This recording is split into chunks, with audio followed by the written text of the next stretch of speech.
Hello, good evening, everybody.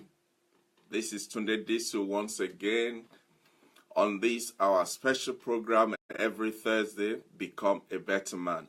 Thank you so much for taking the time out to be part of the program today. Appreciate it. I'm really grateful. I want to start today by extending a special greetings to our friends in the States. Happy Thanksgiving Day. I know you guys are getting ready to talking into your turkeys and have fun. And it's a good thing to give thanks. It's a great thing to give thanks because when you look back at what the Lord has done, how he has preserved and protected, how he has kept us from the beginning of this year, even from yesterday, even from this morning, even in the last few hours, it is worthy to give thanks to God. So, from this side of the Atlantic to that side of the Atlantic, from those of us in the UK to those of you in the US, we celebrate you and we join you in celebrating this worthy day, Thanksgiving Day. Thank you. Welcome to another program, another episode of Become a Better Man. And on this platform today, we will be continuing with the topic that we started last week, looking at the issue of burnout, the issue regarding being tired, being exhausted, being physically and emotionally exhausted, being stressed, being under a lot of pressure, to the point of being burnt out. And the interesting thing is, since we started looking at this program, or this topic rather, last week, I've had a course, I've had the need to reflect on my own life and look back at how I have spent my life, how I have carried myself, the issues that I've had to grapple with, to deal with, to contend with. And like David said, if it weren't been for the Lord, where will I be? And I give thanks to God for keeping me, for preserving me. Because along the line, I have seen, I have learned, I have experienced some of these issues that we started looking at last week. Thank you, Sister K. Thank you, Toyin Odusanya, for joining me. And all those who have joined, thank you so much. Let's quickly start sharing the program tonight, because it's going to touch on a few things that will help not just ourselves, but those who will see this program afterwards, or on your timeline and on the Facebook wall or wherever it is posted. So let's do them a favor. Let's click the share button and start sharing now. So last week we started looking at burnout, what it is, how it comes, how it creeps up on you, how it comes unaware, how you gradually slide into it without even knowing that it's already taken over part of you. And we looked at some of the effects or some of the manifestations of being burnout. We talked about the physical and emotional exhaustion. We looked at the fact that when you are in that zone, you want to be detached, you want to be isolated, you don't want to relate to anybody. You are very quick to pick fault, you become cynical, and so many other things that we looked at last week. But this week, as we continue on this journey, we'll be looking at, maybe you've been through it, maybe you have experienced it, maybe you know somebody who is currently going through this stressful situation, this dreadful and unpleasant situation of being tired and exhausted, completely drained of energy, of enthusiasm, of the joy of life, of the willingness to even get out of bed in the morning. And maybe you are wondering, can I really get back on my feet? What do I need to do? What can I do to get back to that my feet fighting position where I can face life and take on the challenges that life is going to bring, because it will, and deal with it and walk out in flying colors. Maybe you are asking the question. Maybe you are wondering, could this be the end for me? Is this the end of the road for me as far as being productive, being effective, being meaningful, being able to add values to myself and to my families and to others around me? What can I do to regain myself? Because you can only give what you have. And until you regain yourself, until you become yourself, until you have something, you can't give anything. So tonight we'll be looking at how to regain yourself after being burned out. I was talking with somebody today, and the guy said, tell me, Tunde, tell me what's your typical day? I said, well, the truth is I don't have a typical day. He said, what do you mean? I said, well, when you say a typical day, it means the day is very routine. It's very, everything just fall in line, and you know what is going to happen from this hour to that hour. Now, does that mean I don't plan my day? No, it doesn't mean that. It just means that life has a lot in stock to throw at you. And some of them will come from your blindsided side without you seeing it coming. It will come at you in torrent and very fast as well. So when you ask for a typical day, all I do is I prepare myself. Say, this is the day that the Lord has made. I will choose to rejoice and be glad in it, because I know every day has its own issue. So when we're talking about being burned out, being tired, being exhausted, and you are relating that to having a typical day, the truth is, most of us, if you permit me to say, 99% of us don't have a typical day. So how do you explain a situation where you wake up in the morning, get into the bathroom, only to find out that the tap is frozen, or the pipe is frozen rather? Okay, the pipe is not frozen, but the boiler stopped working overnight.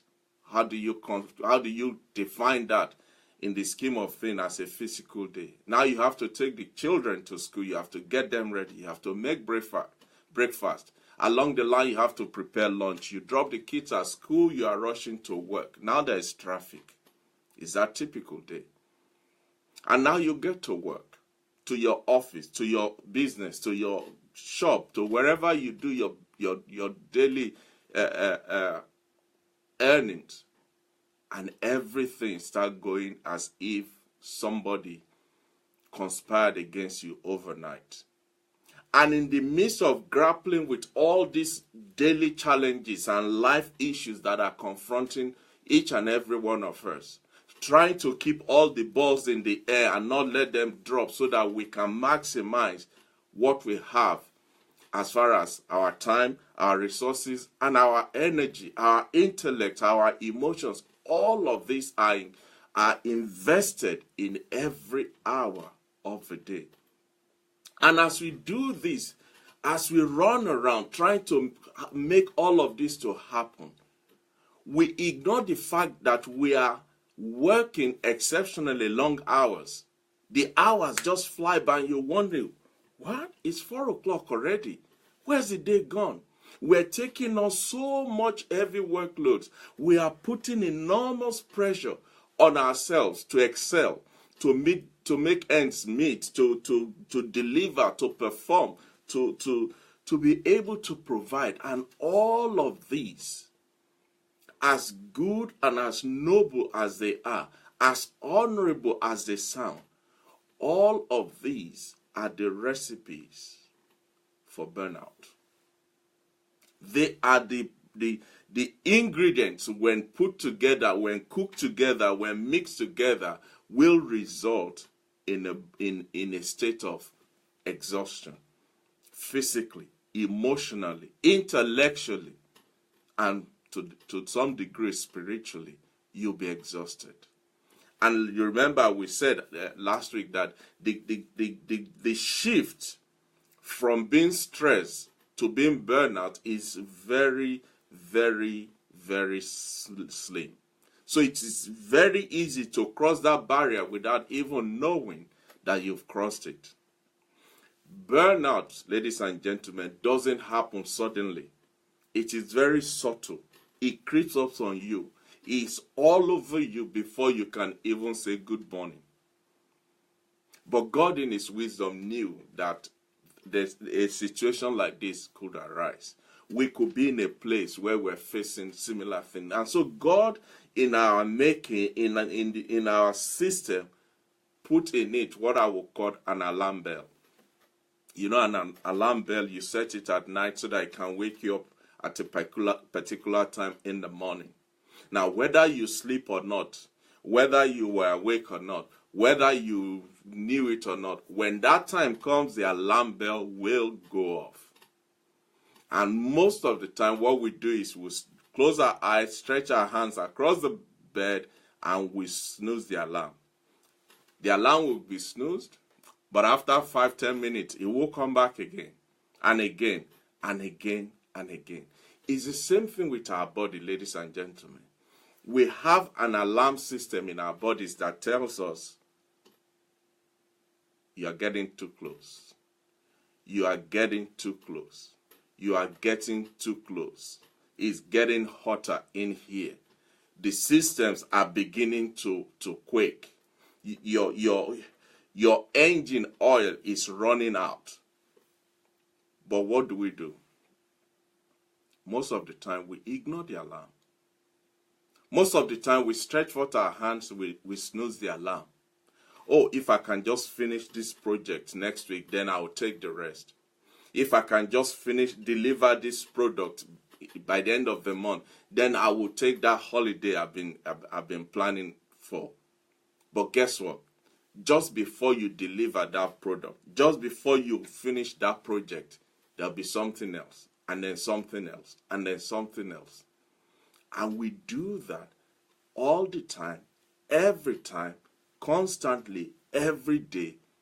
And then we wonder, how did we get burnt out? Well, that is the recipe for it. Now, am I advocating laziness? Far from it. Am I saying we should be less productive? Not at all. Am I suggesting that we should just take it as it comes and not exert ourselves? No, far from it. All I'm saying is the recipe, the coming of being burnt out, the coming of stress. We heard the noise. We knew about it, but we ignored it most of the time. You see, stress is a state of mental or emotional strain or tension resulting from adverse or demanding circumstances that we put on ourselves. Stress is a state of mental and emotional strain or tension. Like we said last week, stress and burnout, they weary you out. They sap you of every ounce of energy to the point where you can't continue. I don't know how many of you will remember the advert about Duracell. You could see all those other rabbits. They all started running at the same time, but gradually those rabbits were dropping off along the way. But the Duracell Rabbit continued. You see, most of us are like the Duracell Rabbit. We continue. And just because some are falling off along the way and we're still going, we tend to assume or presume or conclude that it won't affect us. But the truth is, if you follow that Duracell Rabbit, a time will come when it will run out of energy too. And that is the kind of life that we live as human beings. Burnout, like we said last week, will manifest either through physical and emotional exhaustion, detachment and cynicism, and the feeling of ineffective and lack of accomplishment. Now, this is the irony of it. People ended up being burnt out, being stressed out, because they were trying to produce and deliver. But when that illness, when that situation now comes and it's resting on you, guess what? it takes away your ability to deliver. It renders you ineffective. And the psychological torture of not being able to deliver and accomplish anything wearies you even more so. What am I saying? It's like the dog chasing its tail. It's like the dog chasing its tail. Quickly, let me give you some physical and emotional symptoms of a body that is stressed. When your body is stressed, when your body is getting to the point of burning the last part of the candle, these are some of the signs that you will experience. Now, you may not experience all of them. You may even experience just one or two of them. But if by chance any of these is something that you can relate to, my strong advice and appeal to you is to seek help. See your medical doctor so that they can help you before it's too late. So what are some of the physical symptoms that will tell you are being stressed out, or you are tired, or you are on the urge or the verge of being burnt out? Before I do that, let me tell you about myself. When I'm tired, I know.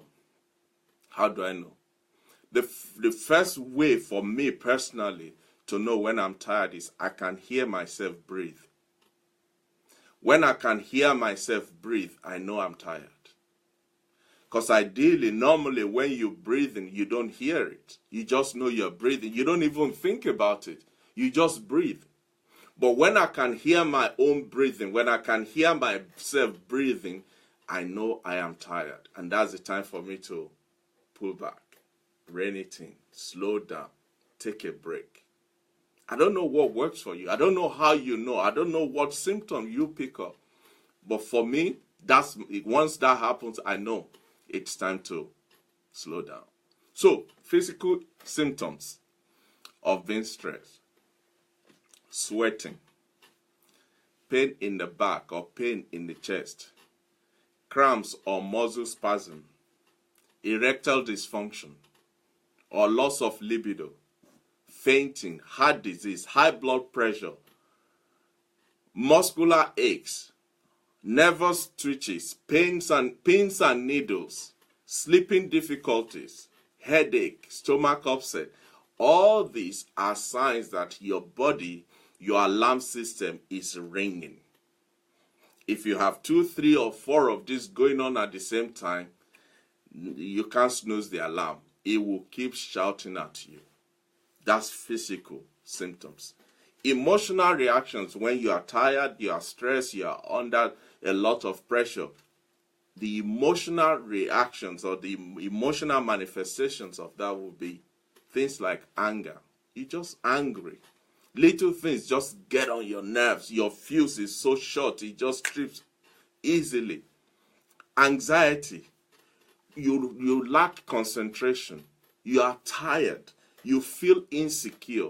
You easily forget things. You are easily irritated. You are restless. You feel sad. When all of these emotional symptoms are manifesting themselves, are going around about you, when you are beginning to feel every little thing just get you angry, you are feeling anxiety, you can't even concentrate, you can't remember things, you're losing your memory, you are restless, please, these are tell signs that you need to slow down.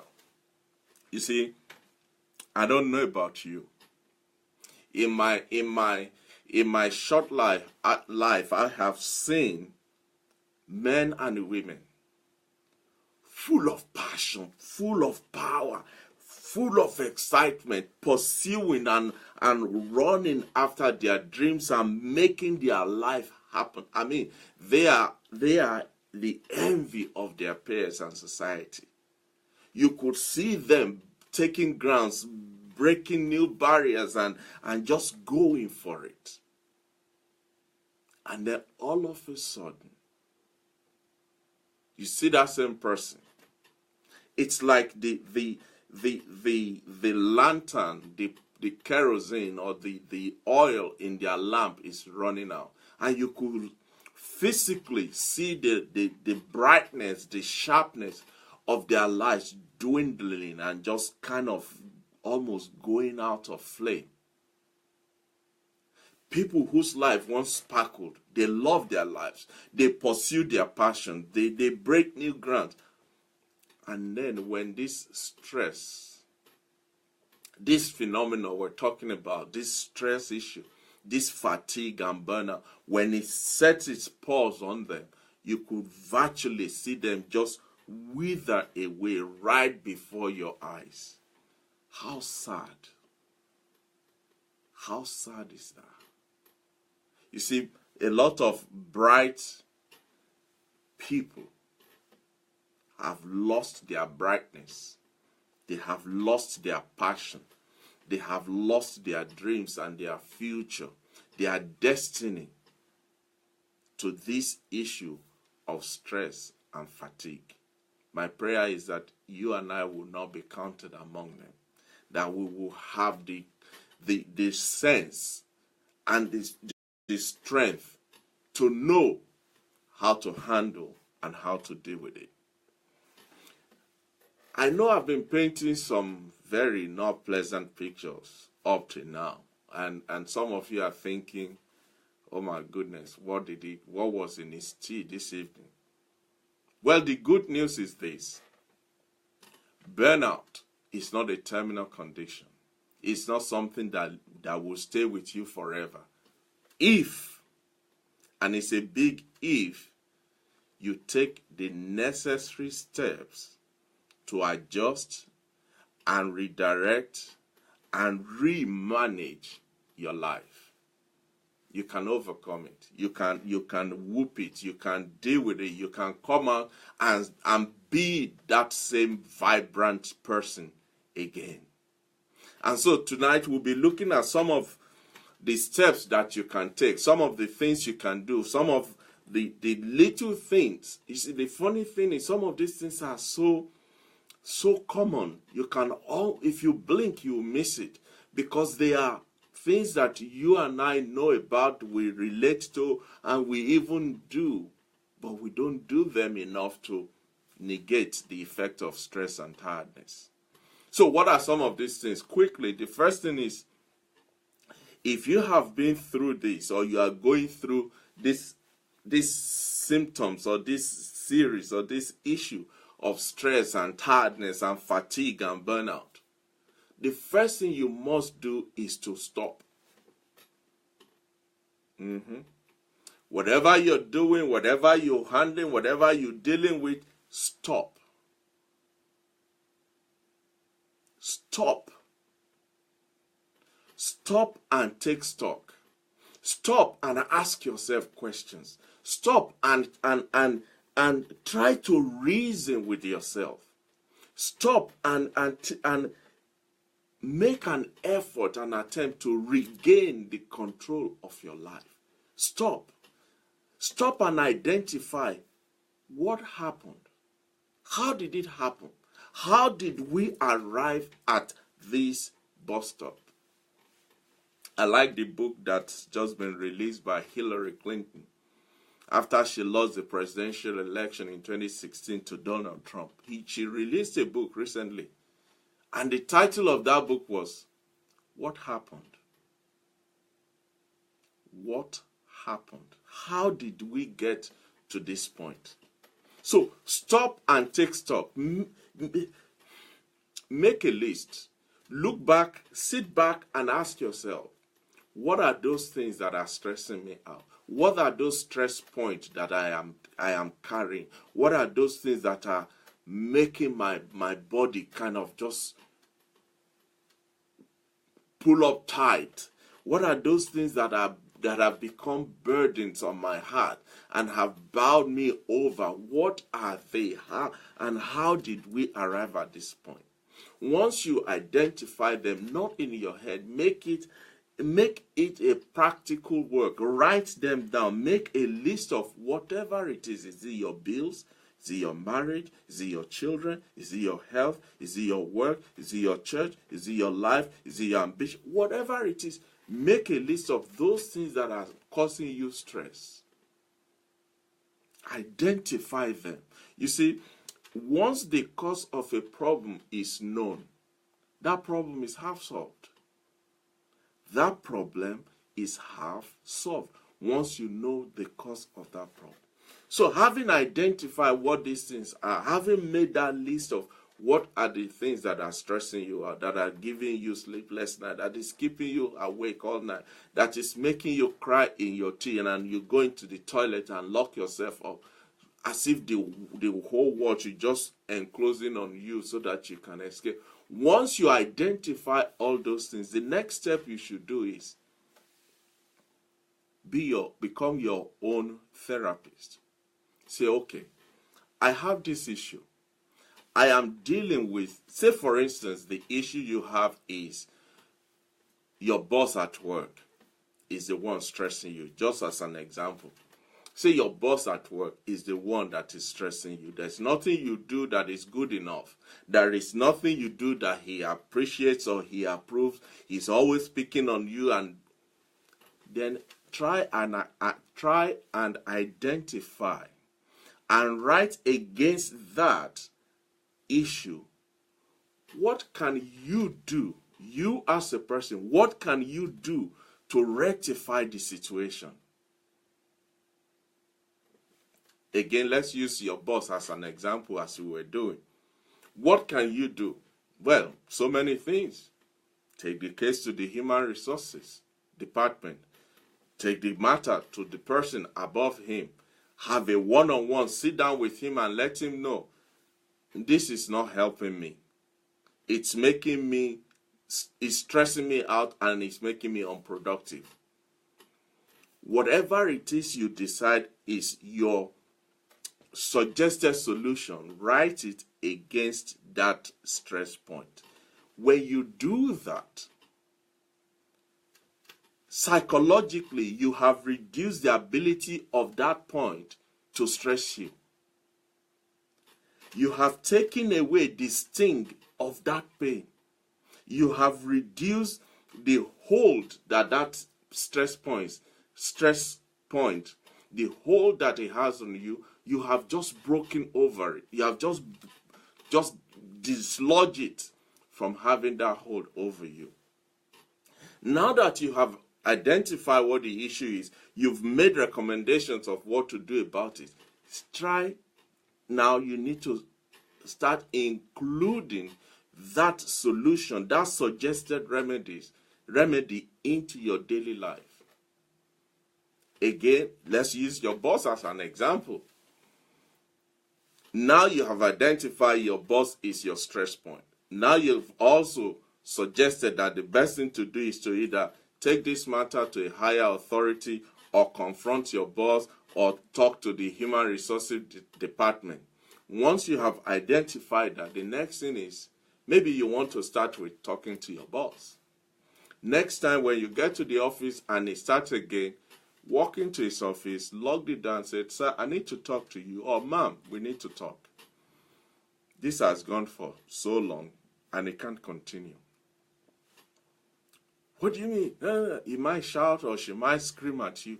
But whatever it is, guess what? You have taken the first step to liberate yourself, to take that pain away, to deliver yourself from that stress. You have just taken the first step. And let me help you here. Don't get frustrated that you've spoken to him and he didn't change. Oh, it's not going to change just like that. It's not a magic wand. Remember, it's taking so long to get to this point. It's not just going to fall over the very first attempt you make. You have to be persistent. You see, consistent implementation of those positive changes that you've identified into your routine in every day is what will lead to you seeing improvement in that stress point. So don't get frustrated after the first week that you've spoken to him or her and you haven't seen any changes. Keep at it. So the first thing you can do to recover and regain yourself from stress and being burnout is to stop, take stock. The next thing you can do is to Resist the urge to take work home. You see, the funny thing about energetic, goal-getting, superhuman people who are just get it done and get it done now. The challenge that we have, because I'm one of them, the challenge we have is that we feel, because we've been away for some time, there's so many things that's piled up. So in order for us to catch up, in order for us to reestablish ourselves, we think, well, maybe I'll just take this report home. I can read it while lying in bed, and then tomorrow I'll be ready to fix it. Or no. Wrong answer. The urge to take work home, the practice of taking your work home, the tendency for your bedroom to become your office extension is what has brought you to this point of being stressed out and being burned out and being tired. You are not going to get delivered. You are not going to regain yourself by doing the same thing. Insanity is doing the same thing, expecting a different result. Resist the urge, the tendency, the willingness, the desire to take work home. You see, when you are recovering from being burned out, when you are on your way back from stress and tiredness, that's not the time for you to go and do 100 meters with Usain Bolt. That's not the time for you to jump into the racetrack and try to outrun Lewis Hamilton. It will not happen. You will damage yourself even beyond where you were before. You have to slow down. You have to deliberately, purposefully slow yourself down and gradually warm yourself back into the drift of things. For instance, if for whatever reason you're driving on the motorway and you have to pull up on the hard shoulder, when it's time for you to rejoin the motorway, you don't just put your car in gear 1 and boom, you run into the first lane or to the last lane. No, you use the hard shoulder to build speed for your own safety and for the safety of other road users. You use the hard shoulder to build up enough speed so that when you now join the main carriageway, you're not impeding the speed of the people coming behind you. So the next thing you can do and you must do to regain yourself from stress and tiredness and being burnt out is to resist the urge to take work home. It won't help you. Number 3, reinforce your effort, not your outcome. Concentrate and appreciate your effort, not the outcome. What do I mean by that? Because most people in this situation are goal-getters, high achievers. They are running on Red Bull has nothing on them. I mean, they've grown more wings than Red Bull can give. They are flying. That's their nature. That's the kind of person they are. So when they have now had this drop, this abrupt stop because of tiredness and exhaustion and being burnt out, and now you are coming back, don't consume yourself with wanting to deliver at the same level from the very first day, because it won't happen. Rather, take baby steps. Take baby steps to recovery. Learn to crawl, and then you can stand, and then you can walk, and then you start to run. You can't just get up from sitting and run. It won't, naturally, it doesn't happen that way. So it ain't going to happen even in this situation. Appreciate and celebrate every little advantage, every little effort, every little achievement, irrespective of how small it is.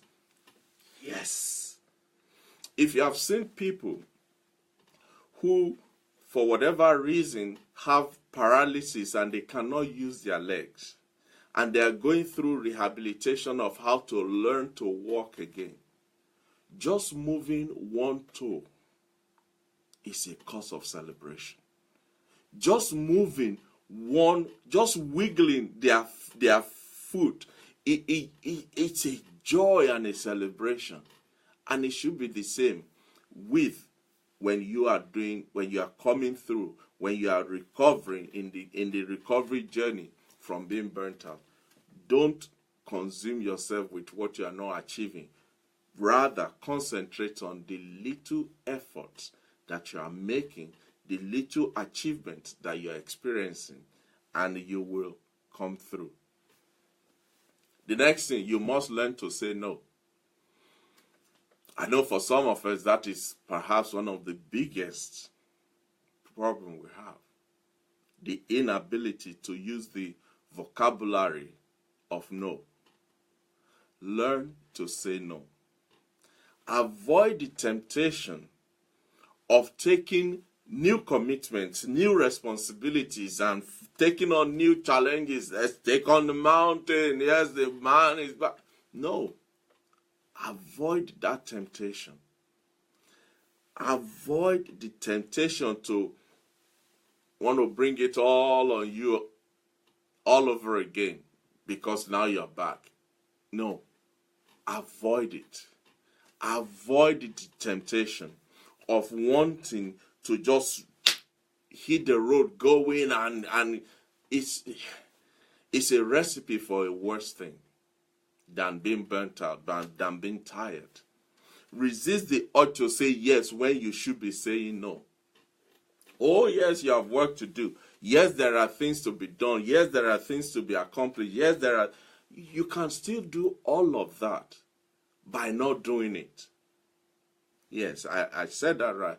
You can still do all of that by not doing it. It is called delegation. Delegate these responsibilities to others. Let other people take charge of some of the issues on your table.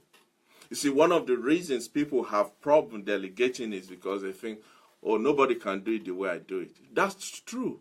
Nobody should be able to do it the way you do it because they are different from who you are. And that person's personality must come through in whatever they are doing.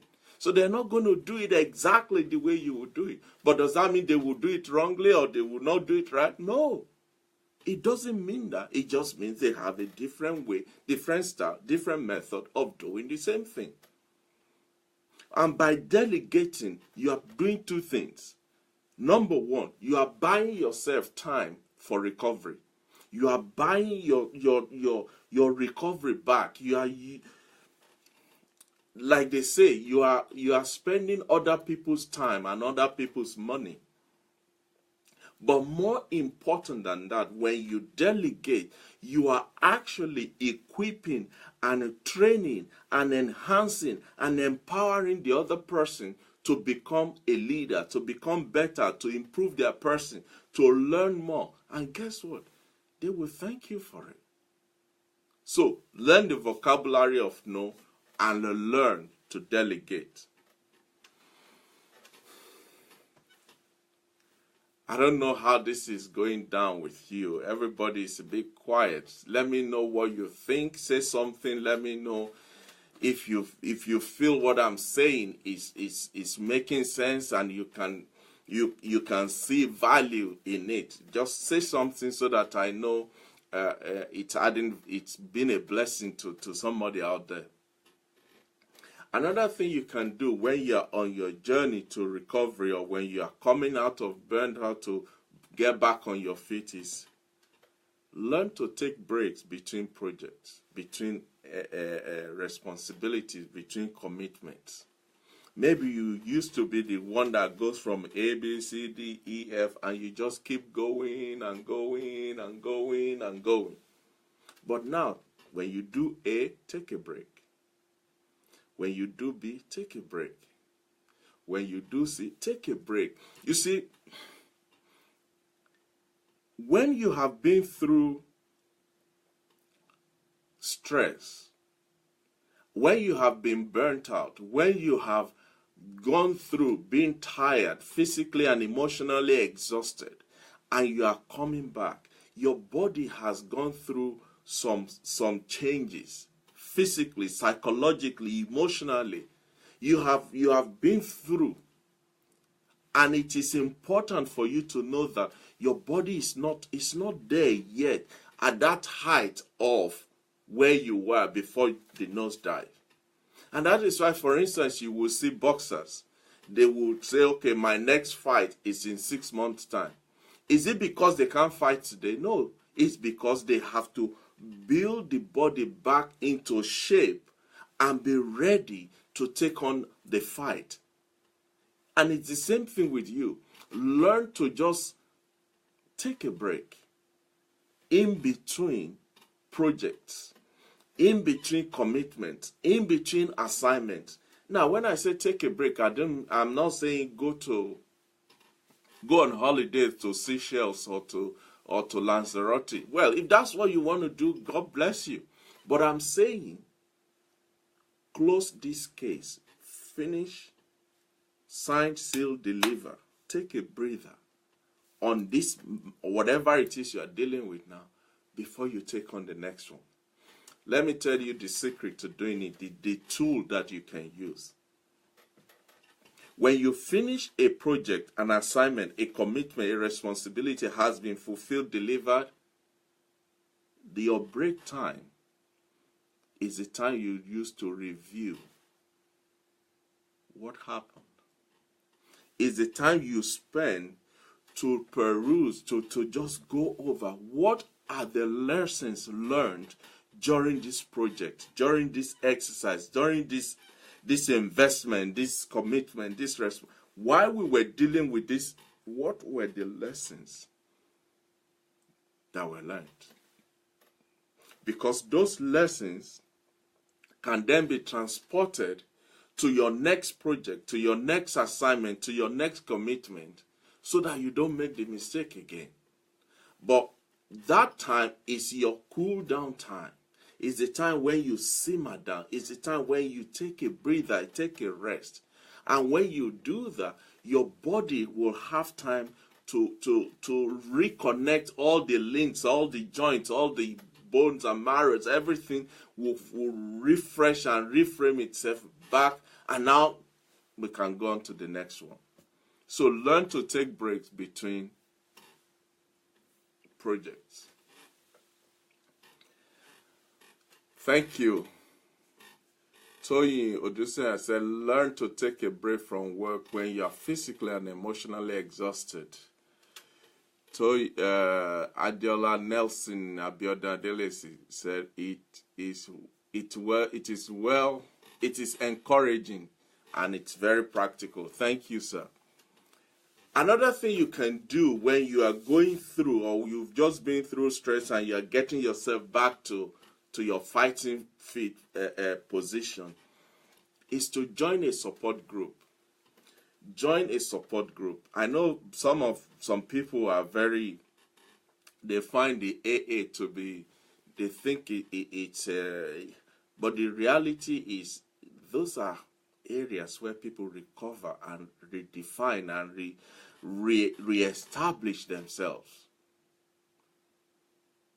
And maybe you need a similar.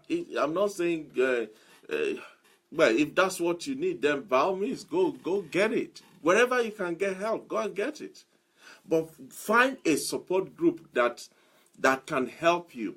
It can be either a therapeutic support group, which could even just be a group of friends, your friends, people that you are used to, that will just come around and you hang about and you banter about, just to get your mind, to warm you up back into action.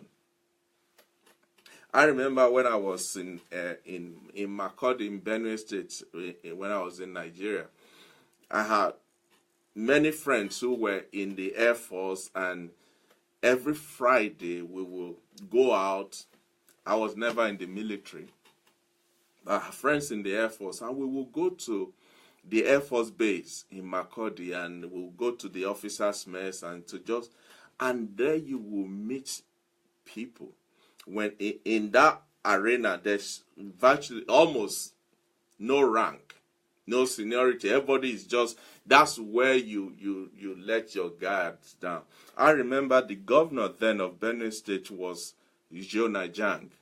And every time he comes into the officers' mess, he will say, this is the officers' mess.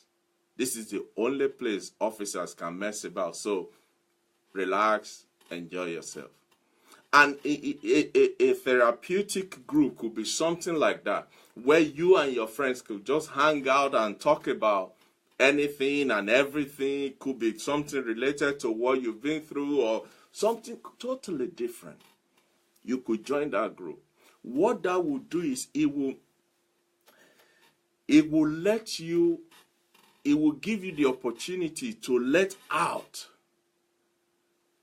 the bottled in, the steam that is bottled inside. They will come out. You will become more lively. Or you could join a professional organization that has a system and a procedure of helping people to come out of that. Again, if that's what will work for you, by all means, get involved.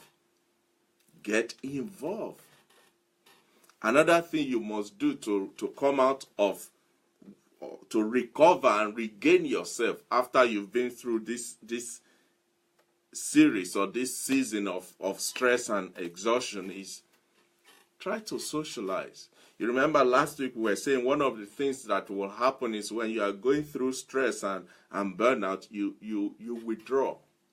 You isolate yourself. You detach yourself from people, from friends, even families. You don't answer phone calls. You don't return emails. You lock yourself in your room and all of that. But now you are on the journey of recovery. Socialize, especially outside of your professional group.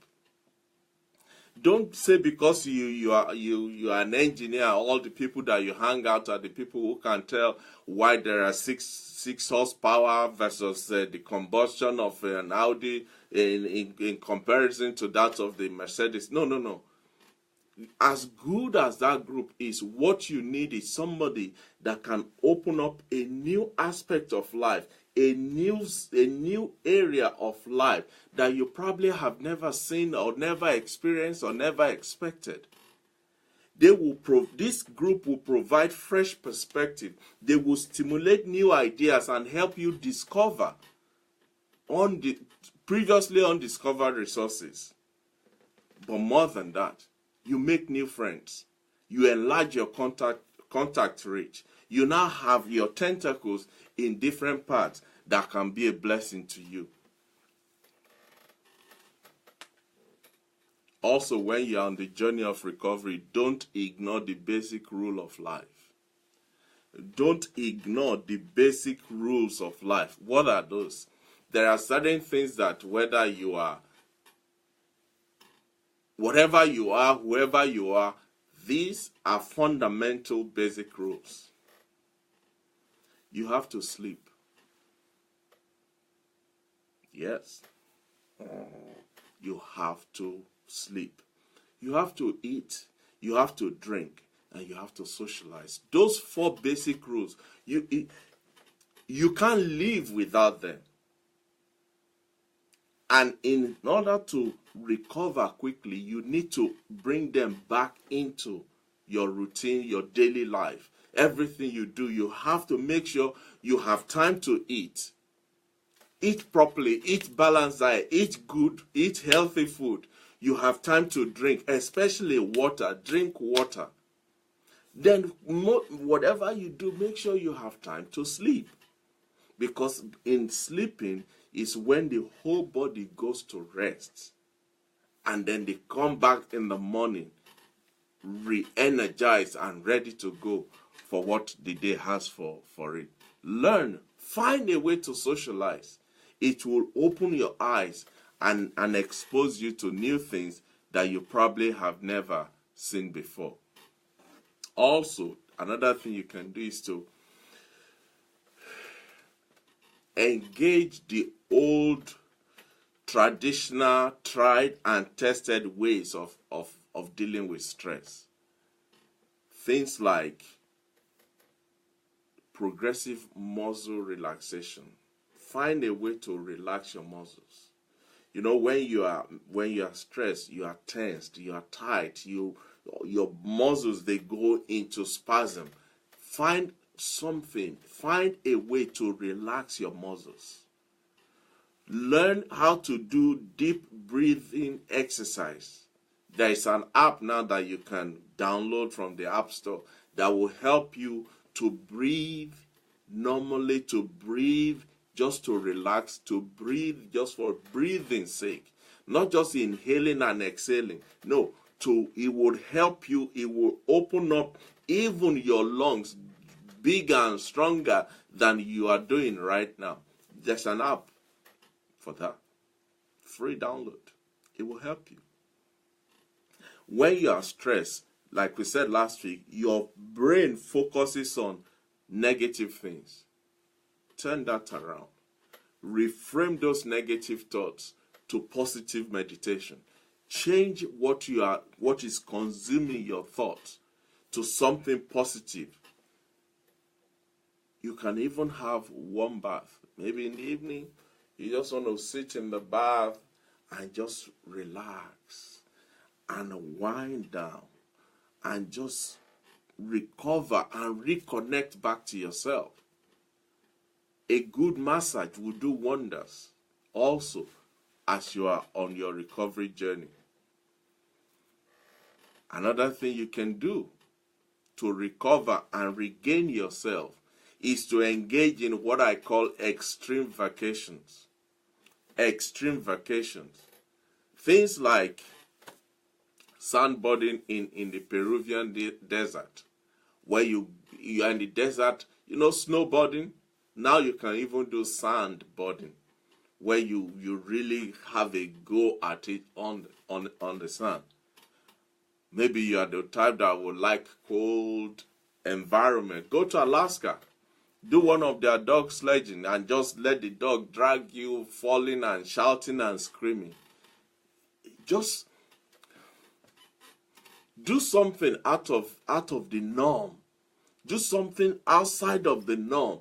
Do something that will just inject life forcefully back into you. Now, to some of you, I know you're already thinking, oh, Tunde, that's expensive. Yes, it is expensive. But it's not more expensive than your sanity and your health. And if truth be told, when was the last time you actually went on a vacation? When was the last time you took a break and you went on a vacation to rejuvenate and re-energize and refill yourself? When was the last time? So it might be expensive, what I'm suggesting. I'm sure there are other things you can do. Go rock climbing. Go skydiving. Go bungee jumping. Whatever it is that will just kickstart your life. Do it. Do it. It is worth it. Another thing you can do is to exercise. Exercise. Add some bit of exercise into your life, into your daily routine. Stay away as much as possible from alcohol, from drugs, from things that will just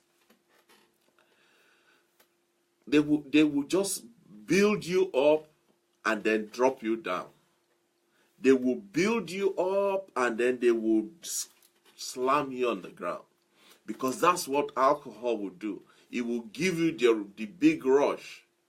But then once the effect wears out, you will come crashing down like a house of cards.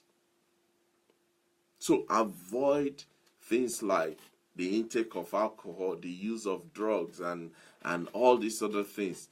They might give you that initial boost of energy, but once they wear out, it'll be worse than you were at the beginning. Have a healthy, balanced diet into your lifestyle. Have some fruit. Take some vegetables. We did about 3, 4, maybe 5 months ago. We did a whole series on health issue, eating healthy food. We went through the kind of food you can eat and cannot eat, and eat in moderation and all of that. We covered that extensively. Grab that message, you go through it and learn from it. it will make your life better.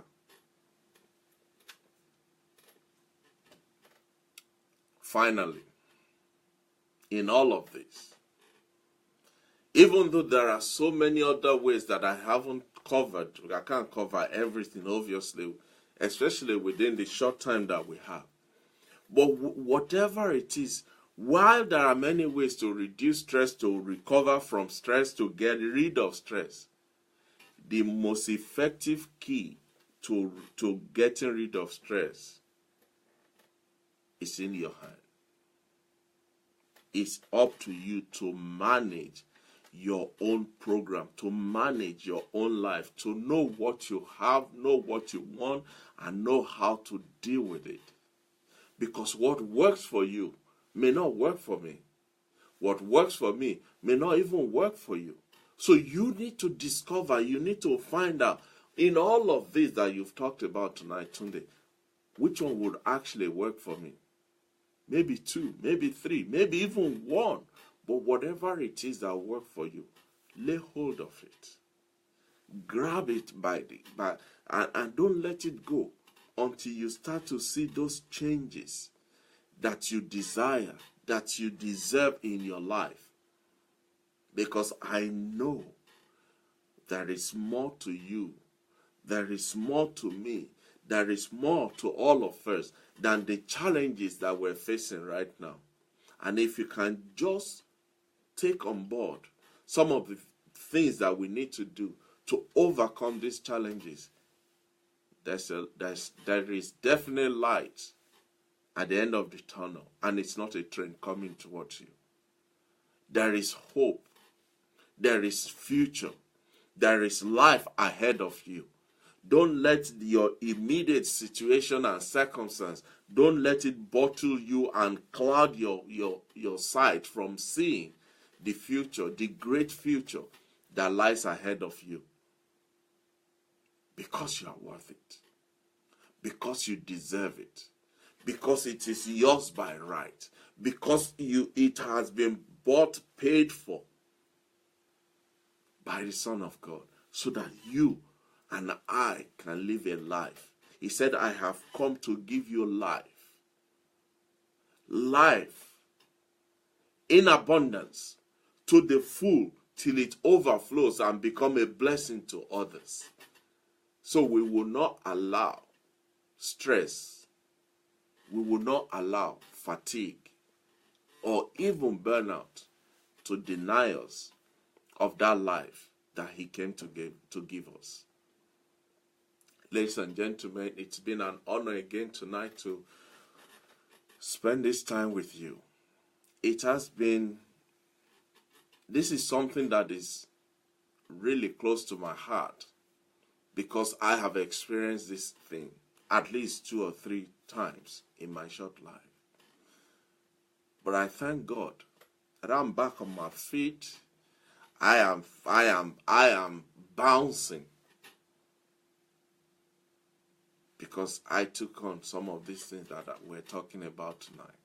Because the grace of God, which is available to all of us, is available to me, and I lay hold of it. You can do the same.